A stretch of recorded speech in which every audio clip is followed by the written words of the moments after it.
Muy pero muy buenos días. Mi nombre es Santiago Yastamayo y soy un locutor. Estoy desde la radio Blue Radio. Entonces, el día de hoy vamos a estar hablando desde la más oída, la que todo el mundo quiere, la más influyente en Colombia. Que es un gusto presentarles a mi compañero de estudio. Muy buenas oyentes, soy Juan Andrés Torres Segura. Bienvenidos a Blue Radio. El gusto es de nosotros al tenerlos una tarde más. El día de hoy vamos a hablar sobre temas más importantes y relevantes llamados temas en la historia. El día de hoy vamos a estar hablando sobre el Renacimiento y el Barroco en la literatura española, un tema de bastante importancia y más para nuestra cultura. Hay personas que solo se centran diciendo, mira, estoy en el presente, pero ¿cómo llegué hasta presente? Porque antes de este presente hubo un pasado. Eso es lo que vamos a averiguar hoy. Entonces vamos a ver un fin y la nueva era de marcó en la historia esta revolución. Bueno, entonces, bienvenidos a un nuevo episodio, donde nos sumergiremos en la literatura y la historia española. Hoy exploraremos dos de los movimientos más influyentes de nuestra tradición literaria, como ya lo había nombrado antes, el Renacimiento y el Barroco. Así es, estas dos épocas marcaron un antes y un después en la forma de escribir, sentir y transmitir ideas en España. No solo en España, sino también en todo el mundo. El Renacimiento, con su búsqueda de la armonía y la perfección, y el Barroco, con su visión más pesimista y recargada que el de la realidad, nos dejaron algunas de las mejores obras de la literatura universal. A lo largo de este programa hablaremos del contexto histórico que dio origen a cada movimiento, sus características literarias y sus temas principales. Además, analizaremos a los escritores más representativos y sus obras, explicando de qué tratan, su impacto en la literatura y algunos datos curiosos que quizás no conocían. Como por ejemplo, ¿sabían que Don Quijote es el segundo libro más traducido después de la Biblia? ¿O que Luis de Gorgona y Francisco de Quevedo fueron enemigos declarados y se atacan entre sus poemas? Hoy descubriremos esto y mucho más. Así que prepárense para viajar en el tiempo y conocer el esplendor de la Edad de Oro de la literatura española. Comencemos con el Renacimiento. Bloque uno: El Renacimiento en España. Contexto histórico del Renacimiento en España. Ok, empecemos con esto. El Renacimiento en España se desarrolla durante el siglo XVI, un periodo de gran esplendor para el país en este momento. España se convierte en la primera potencia mundial gracias a la unificación de los reyes católicos y el descubrimiento de América en 1492 por Cristóbal Colón, y la expansión del Imperio Español bajo los reinados de Carlos I y Felipe II. Sí, claro. Esta época de auge político y económico permite el desarrollo de las artes y las letras, algo muy importante, influenciado por el humanismo renacentista. Eso más tarde se lo vamos a explicar, que busca rescatar la cultura clásica greco-latina y colocar al ser humano en el centro del conocimiento. De eso se trata. Vamos a dejar de lado el poder divino o ver solo la figura de los dioses y enfocarnos más en el ser humano. Bueno, en la literatura esto se traduce en un estilo más armonioso y en una exploración profunda de los sentimientos y la naturaleza humana. Además de eso, durante este periodo se produce la Reforma Protestante de Martín Lutero en 1517, lo que provoca una reacción en España contra la Contrarreforma, promovida por la Iglesia Católica. Esto influirá en la literatura religiosa, con escritores místicos que exploran la relación entre el alma y el Dios. Exacto, bastante importante, pero también es importante señalar que el Renacimiento español tiene una fuerte influencia italiana, gracias a autores como Dante, Petrarca y Boccaccio. La métrica italiana se introduce en España y se adapta a la lengua castellana con gran éxito. Este contexto marca el inicio de una de las etapas más brillantes de nuestra literatura y de la literatura española, en la que se destacan géneros como la poesía renacentista, la novela picaresca, la literatura mística y la novela de caballería. Ahora, conozcamos sus características principales. Wow, es que a veces uno solo se centra en la idea principal, pero creo que las características hacen la idea. Entonces, vamos a explicar las características literarias del Renacimiento español. La literatura renacentista en España se distingue por varias características fundamentales que la diferencian de la literatura medieval. Eso es bastante importante. Tengan eso en cuenta, queridos oyentes. En primer lugar, se busca la armonía y el equilibrio, bastante importante, tanto en la forma como en el contenido. El lenguaje es elegante, claro y medido, evitando los excesos y la exageración. En segundo lugar, hay que recalcar una muy fuerte influencia del humanismo, lo que significa que el ser humano es el centro de las preocupaciones literarias.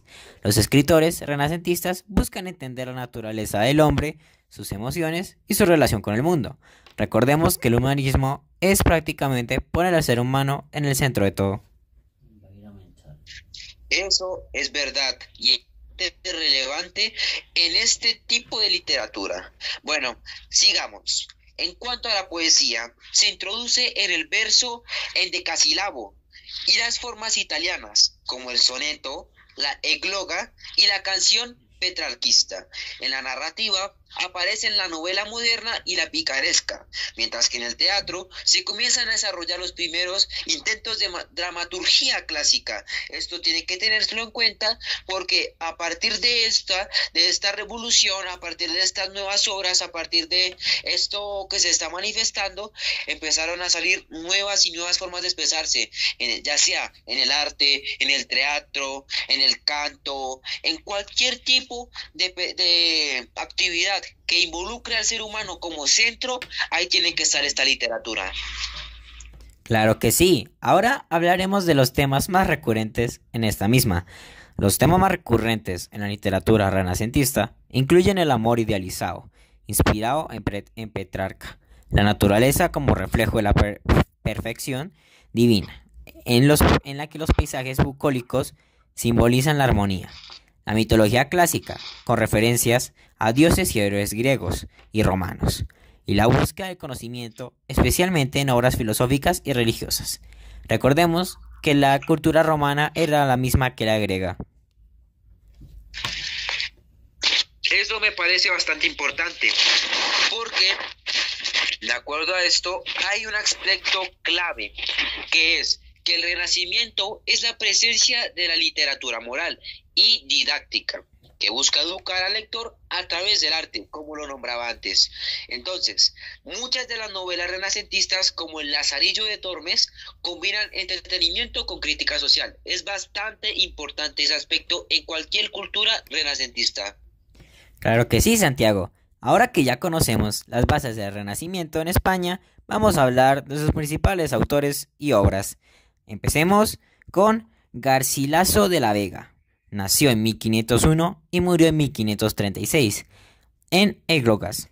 Garcilaso de la Vega es considerado el poeta más importante del Renacimiento español. Fue un soldado y poeta que introdujo en España la métrica italiana, especialmente el verso endecasílabo y el soneto, que hasta entonces no se utilizaban en la poesía castellana. Églogas son una serie de poemas pastoriles en los que los personajes pastores idealizados reflexionan sobre el amor, la belleza y la armonía de la naturaleza. Sus versos están cargados de melancolía y emoción. Ahora veremos su impacto.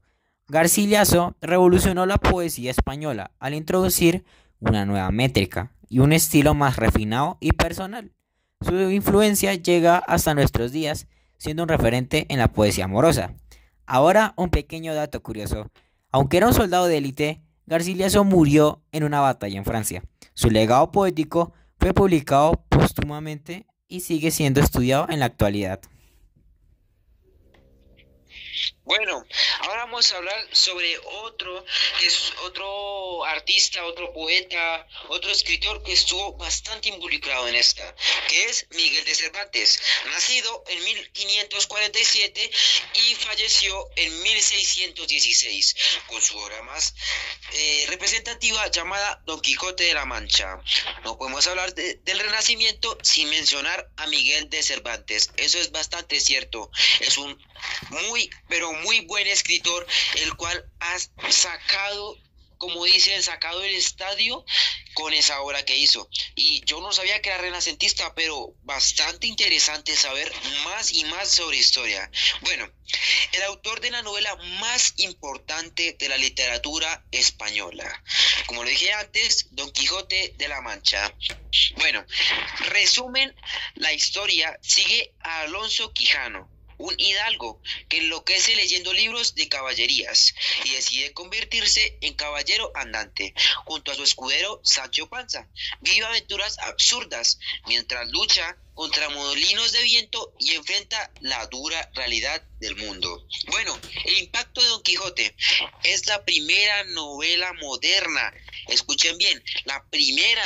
Entonces esto viene cargada de un impacto en el cual la gente dice, oye, pero estos tipos de obras, ¿qué género es? No, nunca lo había escuchado. Entonces esto llega como hace el boom, y pues es que fue tan aclamada. Bueno, también porque por el humor y la ironía y la crítica social importante en el movimiento renacentista. Además, su influencia en la literatura mundial es incalculable, inspirando a escritores como Dickens, Kafka y Borges. Hay un dato curioso sobre este. Cervantes murió el mismo año que William Shakespeare, en 1616, bastante curioso, aunque en días diferentes, paradójicamente. Ambos son considerados los mayores escritores de sus respectivas lenguas. Ahora pasaremos al barroco.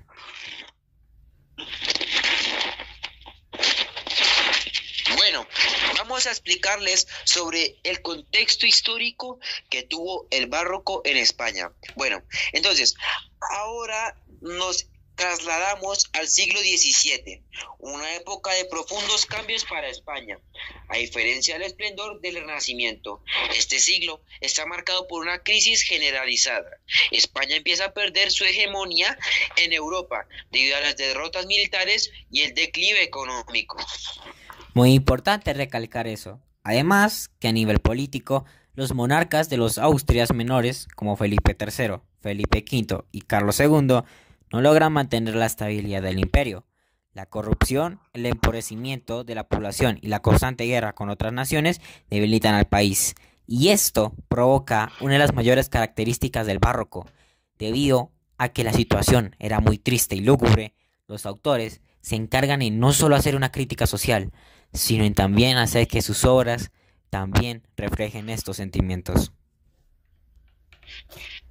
Eso es verdad, porque estos periodos y en los que las obras están enmarcadas con este proyecto, con este movimiento, son bastante importantes, porque pasan del renacentismo, que es todo lo contrario, explican al mundo como si fuera lo mejor, a las personas como el centro de y en este dicen las problemáticas sociales, en este dicen lo malo, porque después de guerras, conflictos, corrupción, lo único que quieren es mostrarle a la gente en sus obras lo que está pasando. Bueno, en la sociedad, la desigualdad es enorme. Mientras la nobleza y el clero mantienen sus privilegios, cabe recalcar que siempre ha habido esa injusticia, que los ricos siempre son más ricos y los pobres cada vez más pobres. Entonces pienso que a través de esto que estaban viendo, digamos, un chico no podía sino comerse solo un pan al día y ellos, los del clero, los políticos, podían comerse 7, 10, 70, los que quisieran. Entonces esa desigualdad creo que fue lo que los llevó a tantos problemas, tantos. Entonces, ustedes opinen, oyentes, ¿qué piensan acerca de esto? ¿Les parece algo correcto? ¿O acaso eso se ve en la actualidad o solo antes? ¿Tú qué opinas, Juan? Pues Santiago, la verdad pienso que es un poco lamentable que, bueno, estos políticos, incluso la iglesia, que subsisten gracias al pueblo, lo dejen tan maltratado y también que el pueblo no pueda tener suficiente alimento en tiempos de guerra. Hay que recargar que pues que cada vez que hay una guerra siempre va a venir la destrucción y el empobrecimiento. Así que realmente la solución sería acabar con las guerras de una vez por todas. Las guerras, aunque traen un gran avance tecnológico, a la vez, pues digamos que deshacen lo que la sociedad había construido. La verdad, a mí me parece que la guerra no lleva a nada, porque ustedes, queridos oyentes, no sé si se han visto las noticias y el caso de Rusia y Ucrania. ¿Acaso no es parecido? Tanta gente muerta, tanta gente desplazada de su territorio, con miedo, sin poder ir a estudiar. ¿Por qué? Por una guerra que no está en sus manos. Porque tristemente así siempre ha sido la política. Los más ricos nunca se ven afectados. Ellos son los que arman las guerras y el pueblo tiene que pelear algo por lo que ni siquiera sabe que está pasando. Entonces creo que así ha sido siempre y creo que no hay que generalizar algo y volverlo como normal cuando le hace daño al mismo pueblo, sabiendo que los políticos cada vez se benefician más por el pueblo. Pero por el pueblo no estuvieran en los cargos que están, no tuvieran el dinero que están, no tuvieran las ganancias que tienen. Entonces creo que es bastante importante que ustedes sepan la realidad política y social que vive nuestro país. Bueno, ya hablamos sobre la actualidad. Sigamos con el tema. Gracias. Entonces, el pueblo sufre hambre y miseria, un motivo, algo que siempre causa revoluciones, siempre, y guerras, porque siempre va a haber la desigualdad, como comenté antes. Este ambiente de desesperanza y crisis se refleja claramente en la literatura barroca. Perdón. Pienso que esto es bastante representativo, porque solo lo único que hacían era que, digamos, yo estoy feliz, entonces en mis obras voy a hacer cosas felices, voy a hacer sonriéndome, voy a hacer algo que me cause felicidad. El único que mostraban era la realidad política, social y lo que se estaba viviendo en ese momento. ¿Tú qué opinas, Juan? Pues la verdad que prácticamente los autores deciden retratar más la realidad que están viviendo en sus obras, porque digamos que el pueblo así puede sentirse más identificado y más como estaban en tiempos de crisis, la gente no estaba para escuchar historias bonitas.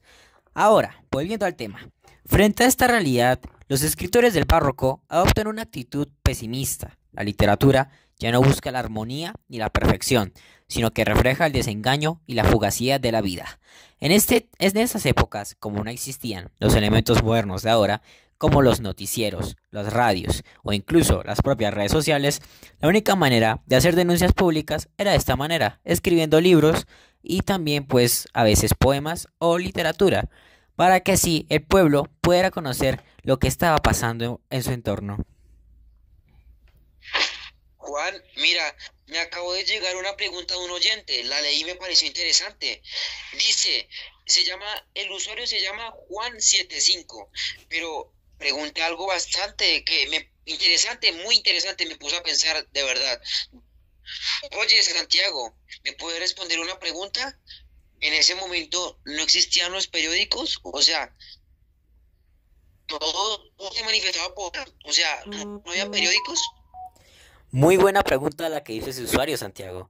Respondiéndola, no, no existían los periódicos en esa época. Los periódicos creo que se inventaron en la parte de la Revolución Industrial en Inglaterra. Pero bueno, eso no nos importa. Bueno, digamos que por así decirlo, antes de este tiempo, la literatura se transmitía por vía oral o por medio de cartas. Wow, me parece bastante interesante, Juan, pero También es importante mencionar que España sigue siendo un país profundamente católico. Eso siempre por la historia, que la gente se deja llevar por culturas, por la presión social. Dicen, oye, tienes que ser católico, tienes que ser cristiano, tienes que ser de tal religión para poder encajar, tienes que pensar de esta manera política. Y creo que eso es lo que lleva a tanta destrucción, que no dejan un pensamiento libre, no dejan que sean libres. Entonces, siempre se ha conocido a España por un país católico, siempre, y más en la historia. Entonces, pienso que estoy de acuerdo, porque siempre en la historia se ha visto como apoyada la iglesia con la política, y eso es algo que nunca puede faltar, porque la política va de lado y hasta me atrevo a decir que tiene más poder en algunos casos la misma iglesia que la política. ¿Tú qué opinas, Juan?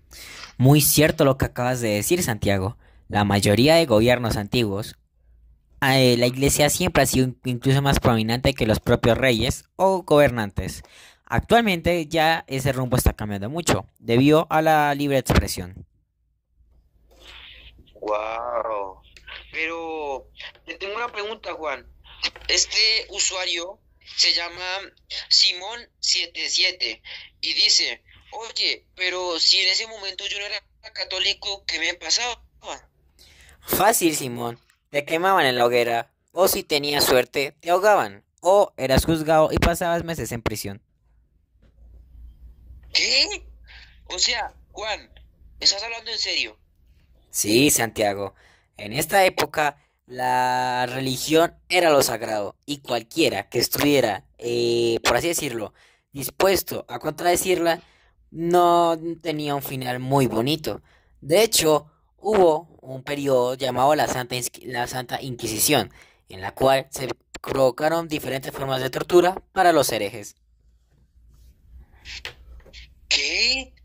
O sea que en ese momento si yo no era católico, ¿me podían haber considerado como satánico solo por eso? Claro que sí, y a las mujeres las consideraban como brujas. Eso es bastante interesante. O sea, prácticamente los obligaban. Claro, exactamente, Santiago. Gracias por la pregunta, Simón, pero creo que si yo estuviera en sus zapatos, decidiría ser católico, ¿verdad? Claro que sí, Santiago. Era ley en esa época. Sí. Bueno, ahora sí, sigamos con el tema. Después empiezan las preguntas. Bueno, continuando, la contrarreforma impulsa una literatura religiosa. Hasta ahí tenía poder, hasta llegó a tener una literatura, pero también filosófica, en la que se cuestiona la naturaleza de la existencia. Siempre ha estado enmarcada la iglesia en cada imperio, en cada imperio. Es bastante importante lo que mencionamos ahorita, porque de no ser por la iglesia, no hubieran habido tantas injusticias como matar a un chico solo por pensar no ser católico. De hecho, yo cuando estaba indagando en la historia, vi que a un señor, creo que en los 1800, todos decían que la tierra era plana. Y él de un momento a otro llegó a la iglesia y dijo, oye, creo que la Tierra es redonda y que hay más planetas alrededor de nosotros. Y todos lo tratarán de loco. Y dijeron, vas a morir en la hoguera si sigues afirmando eso. Y lo sigue. Imagina que el arrepentimiento que deben tener de que esa persona era un genio y que murió protegiendo su idea. Imagínate. Muy lamentable eso, Santiago. Pero bueno, volviendo al tema, en este contexto de crisis y dramatismo, la literatura se vuelve mucho más oscura, pero también más sofisticada, perdónenme oyentes. ¿Qué quiere decir esto? Prácticamente los detalles son milimétricos, las obras eran extensas y prácticamente no había detalle que no cubrieran. Ahora, hablaremos de las características literarias del barroco español. Bueno, hablemos sobre las características. Creo que cabe recalcar que si no hay características, no hay idea, y si no hay idea, no hay tema, porque todo compone al demás. Bueno, continuando con el tema, la literatura barroca se distingue por su estilo recargado y ornamentado, en contraste con la claridad del Renacimiento, como les comentaba ahorita.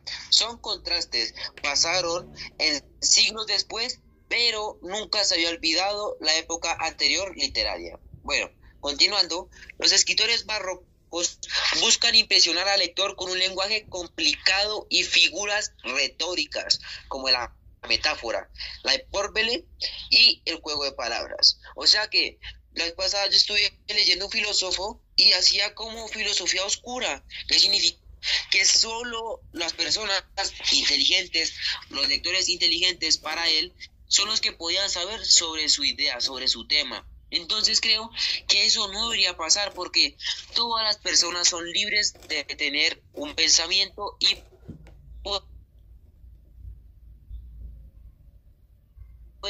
verificar si el de él. Claro que sí, Santiago. Ahora, una de las principales características del barroco es el concepto del desengaño.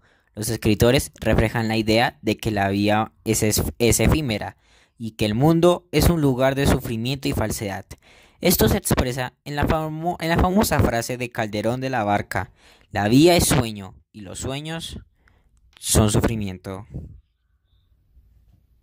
Ush, oye, me parece conocido. Es como un filósofo llamado Camus, ¿no?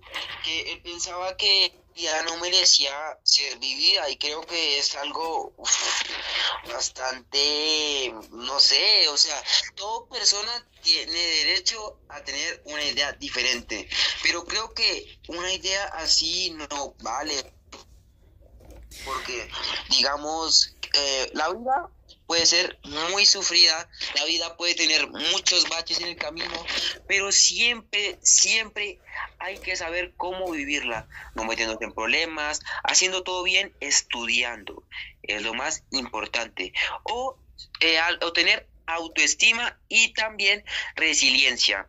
Ay, hablando de eso, me acordé de un ejemplo, como Sísifo, que estuvo castigado eternamente, escuchen bien, eternamente a subir una roca y cada vez que la suba tiene que volver a bajar para volver a subirla.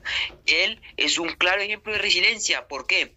Cuando ya casi la sube, se siente aliviado y dice, vamos, por fin la logré subir, pero cuando vuelve a bajar dice, no, pero la vez pasada, la anterior vez la pude subir rápido, así que esta vez la voy a subir rápido. Entonces creo que esto es lo que se manifiesta en cada revolución, en cada momento histórico. Creo que esto cabe recalcar que es muy extenso, por eso hay que estudiar y prepararse bien para saber que la idea de uno es acertada. Entonces, siempre, pero siempre escuchen las ideas de los demás para llegar a un acuerdo, a una idea y decir, no, mira, pienso que mi idea es más errónea, entonces creo que la tuya está en lo correcto o al revés. Entonces, estas épocas de historia, estas épocas de literatura, tienen muy, pero muy enmarcado esto. Entonces, siempre, pero siempre, escuchen e indaguen. Si a ustedes les queda una duda en algo, en cualquier cosa, indaguen, porque nunca va a estar solo su idea. Siempre van a poder haber más ideas, como esa frase de Aristóteles, solo sé que nada sé, porque una persona puede saber hasta donde sepa, hasta donde su mente le dé, pero para saber, un ejemplo, yo me sé el idioma español y estoy practicando en inglés y digo, bueno, estoy bien, estoy preparado, pero para saber cuántos idiomas hay en todo el mundo, esto es como no saber nada, entonces uno tiene que ser siempre humilde y saber que la historia es valiosa, que nos instruye, que nos hace estudiar y que nos hace poder llegar a abrir nuestro pensamiento filosófico, histórico y cada vez instruirnos más sobre qué debemos hacer y qué no debemos hacer. Claro que sí, Santiago. Ahora continuaremos con el tema. Nos desbordamos un poquito. Ok. En la poesía del barroco surgen dos estilos opuestos, pero complementarios. El culteranismo, representado por Luis de Gorgona, que usa un lenguaje difícil, elaborado, y conceptismo, representado por Francisco de Quevedo, que usa la ironía y los juegos de palabras para criticar la realidad. Ahora, también la narrativa cambia, surge la novela picaresca, que muestra la vida de los personajes marginales que sobreviven en una sociedad corrupta. El protagonista ya no es un héroe idealizado, sino un pícaro que usa la astucia para salir adelante. Ah, ok. O sea que es más, ya no se mira tanto como ese caballero, ese héroe, sino que se ve más como alguien que sobrevive en una sociedad corrupta. O sea, como lo que están viendo en realidad lo están plasmando. ¿Cierto? Exacto. Y como acabamos de decir, esto es lo que le pasaba a estos mismos autores en su realidad. Wow. Es bastante importante saber que no todo lo que escriben es creado por su imaginación o por fantasía, sino que también es lo que viven. No tiene que entender, uno a veces dice, no, pero eso se lo imaginó, no, eso no pasó. Pero si supieran todo lo que sufrieron para llegar donde estuvieron. Bueno, sigamos. En el teatro, el drama filosófico, y existencial cobra protagonismo, con Calderón de la Barca, quien lleva las reflexiones sobre la realidad y el destino a su máxima expresión. Bueno, ahora que conocemos la esencia del barroco, exploremos sus autores y obras más importantes. Como les mencionábamos, Luis de Góngora nació en 1561 y falleció en 1627. Murió a la edad de 66 años. Ok, él escribió un libro llamado Soledades. Luis de Góngora es máximo exponente del culteranismo, un estilo literario que prioriza la belleza del lenguaje y las referencias mitad del mensaje. O sea, pasaron de ser como muy difícil y muy abstracto el lenguaje a ser claro. Es que así pasa. Bueno, Soledades es un extenso poema que narra la historia de un náufrago que llega a una isla desierta y contempla la belleza de la naturaleza mientras reflexiona sobre la vida. Su lenguaje es extremadamente complejo, lleno de metáforas y referencias mitológicas, criticada en su época por ser difícil de entender, pero influyó en poetas posteriores como Rubén Darío y los modernistas. Bueno, ahora, ay, mira lo que me escribieron. Sebastián, hola Sebastián.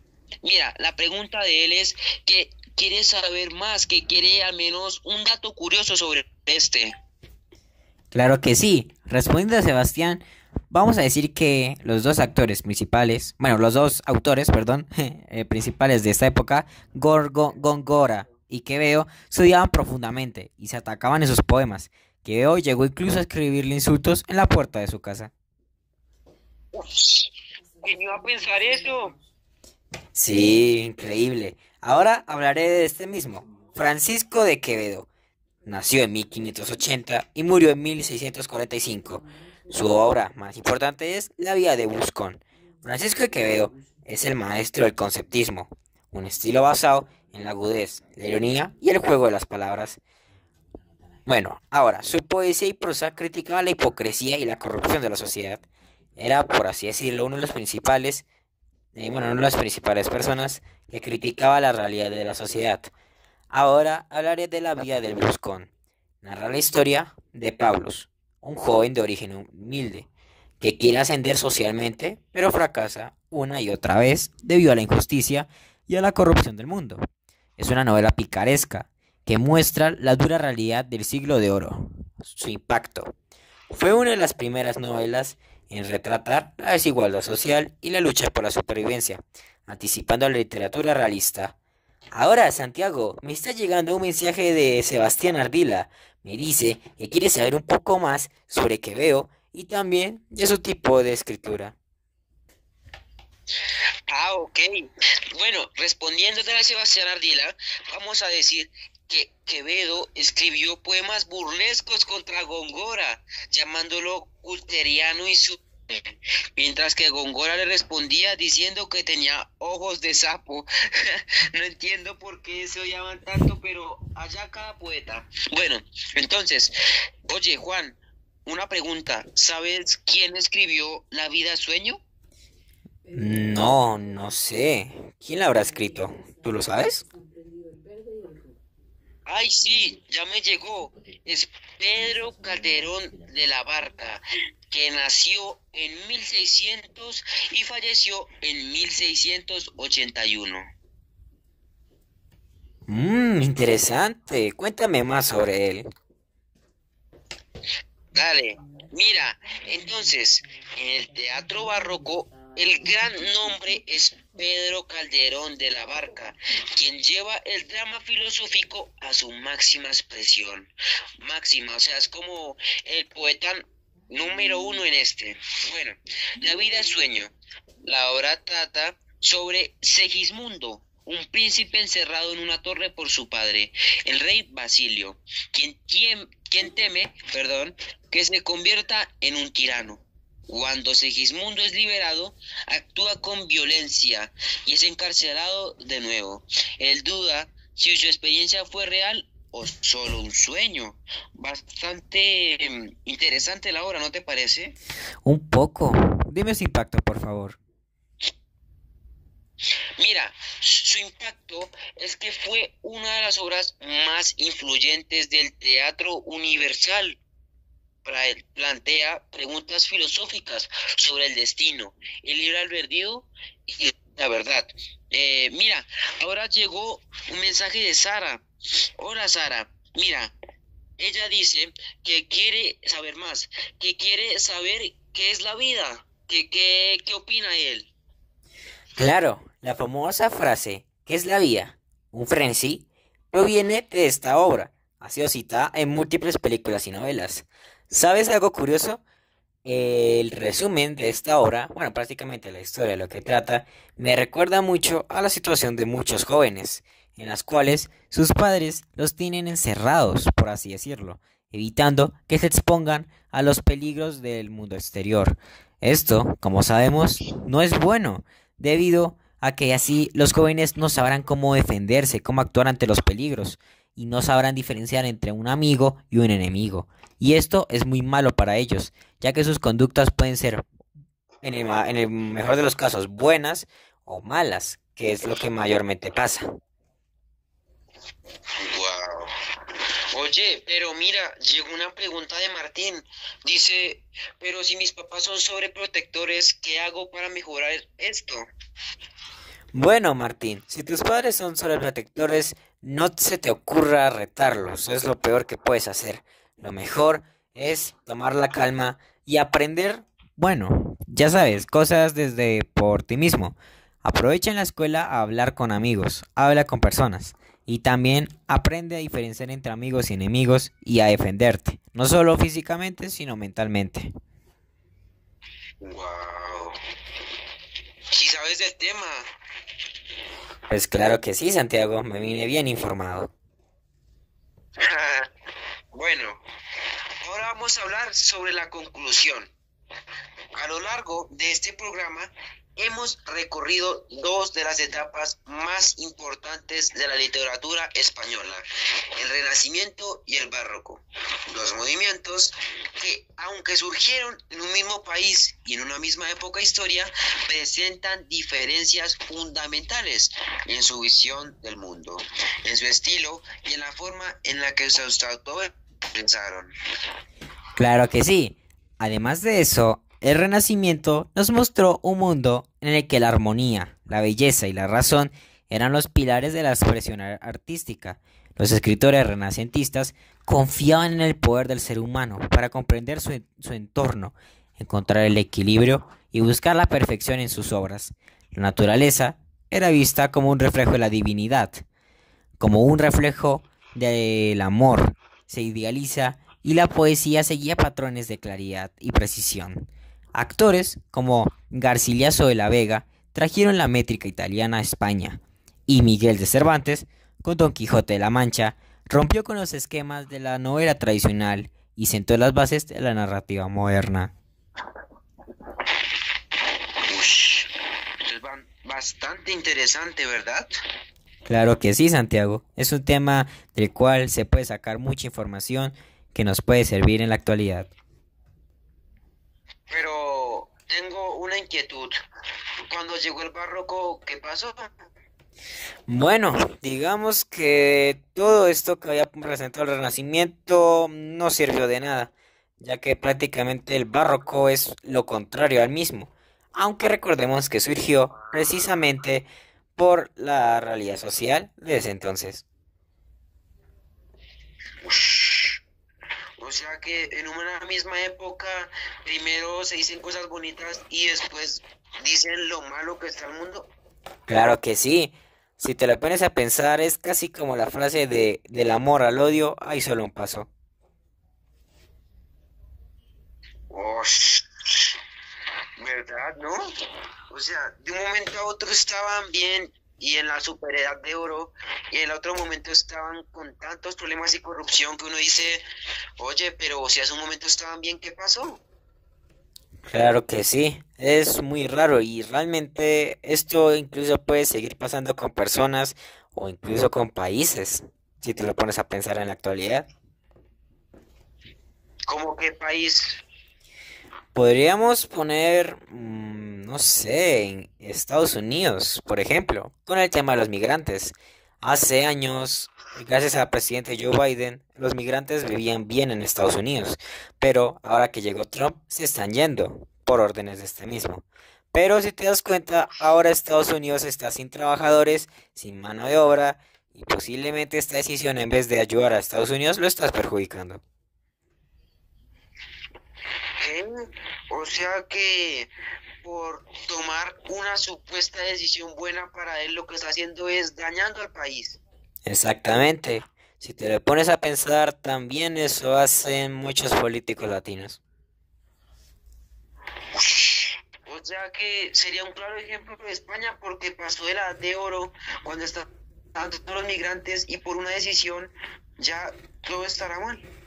Sí, exactamente, Santiago. Aunque recordemos que en el caso de España, en esta época, también es un poco difícil compararlo con la realidad, ya que Estados Unidos solo fue con el tema de los migrantes y España fue una crisis económica, una guerra y también falta de empleo. O sea que no es nada comparado con lo que están viviendo ahora, pero no es verdad que los mismos migrantes votaron por Trump. O sea, no entiendo por qué votaron por alguien que los iba a sacar. Yo tampoco, Santiago, pero bueno, digamos que así es el ser humano. Como dijo Albert Einstein, hay dos cosas infinitas en el universo, infinitas en el mundo, el universo y la estupidez humana, y no estoy muy seguro de lo del universo. Él sí decía la verdad porque a veces uno se cree muy inteligente y lo que terminas haciendo es embarrándola. Claro que sí, eso nos ha pasado a todo el mundo. Pero bueno, volviendo al tema, digamos que cuando llegó el barroco, llegó con él una gran transformación en la forma de entender la literatura. La crisis política y la corrupción marcaron la mentalidad de la época. Esto se reflejó en una literatura pesimista y desengañada. El lenguaje se volvió más oscuro y complejo, lleno de adornos, contrastes y exageraciones en la poesía. Los juegos de palabras y las metáforas se llevaron al extremo, con Góngora representando el culteranismo y Quevedo el conceptismo. En el teatro, Calderón de la Barca llevó el drama filosófico a su máxima expresión, con La vida es sueño, donde cuestiona la realidad y el destino del hombre. Ush, esto es bastante, pero bastante, no sé, es como importante, pero al mismo tiempo no sé, como que cambia toda la perspectiva que uno tiene de las cosas. O sea, un ejemplo podría ser, uno en un momento está con el día soleado, el otro momento tiene el día lloviendo, entonces uno dice como, oye, pero si estamos primero en algo y estábamos bien, ¿por qué cambiarlo de repente? Digamos que la vida es así, un poco, bueno, no sabemos cómo controlarla. Puede pasar lo que sea, en un momento estamos bien, en otro mal. Lo importante es, como dijiste en el ejemplo de Sísifo, tener resiliencia ante estos cambios.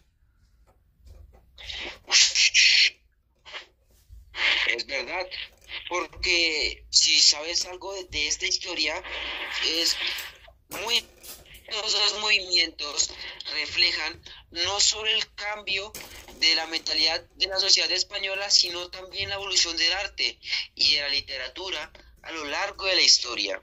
Mientras que el Renacimiento buscaba la claridad y la simplicidad para llegar a la verdad.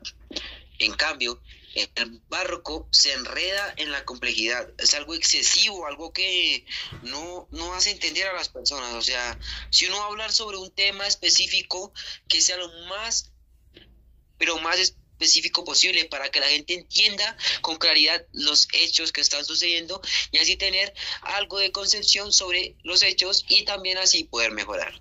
Ok, entonces, puede que se trate de dos formas distintas de interpretar el mundo, porque en el fondo hablan de las mismas inquietudes humanas, el amor, el paso del tiempo, la muerte, el destino y el sentido de la vida. Wow, muy profundo lo que acabas de decir, Santiago. Ahora, otro punto fascinante es el impacto que ambas corrientes han tenido en la literatura posterior.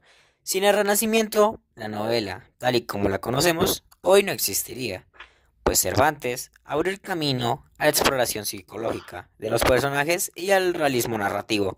Sin el barroco, la literatura no habría alcanzado niveles de experimentación tan altos en la poesía y en el teatro.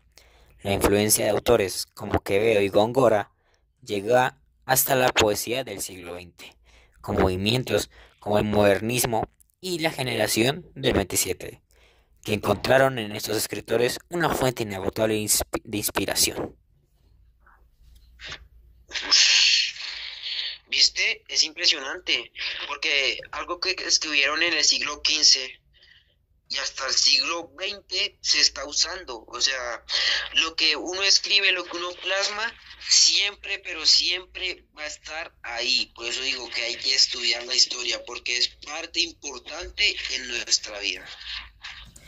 Creo que como decía un curioso escritor, quien no conoce su historia está condenado a repetirla.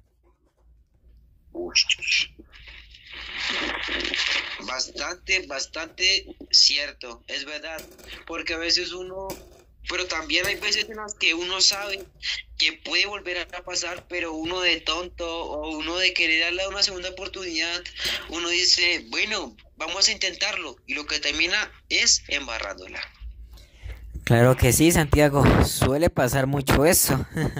Bueno, si nos detenemos a pensar en el impacto global, España se convirtió en el epicentro de la literatura del siglo de oro, un periodo que sigue siendo estudiado y admirado en todo el mundo. Don Quijote siendo su referente universal. La vida es sueño se sigue representando en teatros de distintos países y la poesía barroca sigue siendo objeto de análisis y reinterpretación. Estas obras no solo son el reflejo de una época pasada, sino que siguen dialogando con el presente, porque las preguntas que plantean siguen siendo actuales. ¿Qué es la realidad? ¿Cuál es el destino del hombre? ¿Cómo enfrentamos el paso del tiempo? Un dato curioso que se me olvidó decir, las iglesias en la época del barroco son conocidas por tener la mayor cantidad de detalles. No sé si conoces de la iglesia de la Sagrada Familia, que sigue en construcción desde 1600, 1300 algo, no me acuerdo muy bien. Sigue en construcción y aún no la han terminado. Pero si tú la llegas a ver, es una cosa impresionante, tiene detalles hasta en los propios detalles. Pero 400 años haciendo una iglesia. Mira que me parece bastante impresionante lo que acabas de decir porque varias veces he ido a misas y veo esas obras de arte que hay en el techo. Primero, ¿cómo hicieron para subirse al techo? En ese momento existían escaleras. Claro que sí, Santiago. Lo que acabas de llamar se llaman vitrales. Estos son pedazos de vidrio a los cuales cuando da la luz reflejan esta misma pero en colores. Y sí, lo hicieron con escaleras, cemento, arena y mucho calor. Ahora que lo piensas, sí, muchas de las iglesias son inspiradas en este tipo de estilo, sobre todo las más detalladas. Ah, ok. Mira, llegó otra pregunta de un televidente. Es Sofía. Dice, hola, soy nueva en este canal. Me parece algo muy, pero muy interesante lo que hablan. Pero tengo una pregunta. ¿Cuánto pudo haber costado las remodelaciones de las iglesias? ¿Y cuál es la más reconocida? Bueno, si hablamos de remodelaciones de iglesias, tenemos obviamente que hablar de la iglesia de Notre Dame en París. No sé si te acuerdas que esta sufrió un incendio por una chispa eléctrica. ¿Qué pasó en esta iglesia? Se cayó uno de los pilares que la sostenía, el techo también, e incluso el gallo en forma de, bueno, el gallo tenía un gallo de, por así decirlo, cristal en la parte de arriba, el cual se cayó en la iglesia y fue rescatado al encontrarse en el río Sena. Ahora, esta iglesia ya terminó de ser remodelada, pero creo que entre 500 y 1000 algo de dólares o euros se gastaron en solo remodelarla. ¿Qué? Oye, escuché bien. ¿$1000 o euros remodelándola? Ah, no, no, no, no, espérate, 1000 dólares no, eso es muy poco, creo que fueron como 100 millones, 1000 millones, no me ¿Qué? acuerdo. ¿Qué? Sí, por ahí van esas cifras. Pero, o sea, ¿de dónde sacan la plata para remodelarlo? Pues recuerda que el clero hace parte de la realeza y la realeza maneja mucho dinero. Ush. Uy, Dios mío, no sabía que podían invertir tanto en la estructura de una iglesia. Claro que sí, Santiago. Es impresionante cómo a pesar de los siglos, las inquietudes de la humanidad e incluso las propias obras arquitectónicas y artísticas de esta misma siguen siendo muy parecidas entre sí. Ahora, ¿qué es lo que hace la literatura del Renacimiento y el Barroco siga viva? No solo son los textos antiguos, son ventanas a nuestra propia naturaleza, a nuestros miedos, deseos y contradicciones. Wow. O sea que, como dije ahorita, lo hicieron en el siglo XV y ahorita en el siglo que estamos se sigue manifestando. Por eso digo, tienen que indagar, tienen que saber, tienen que seguirnos escuchando a la mejor radio, a Blue Radio.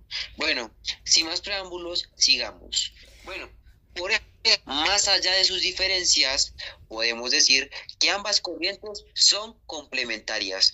El Renacimiento nos dio la esperanza y la luz del conocimiento, mientras que el barroco nos enfrentó con la crudeza de la vida y la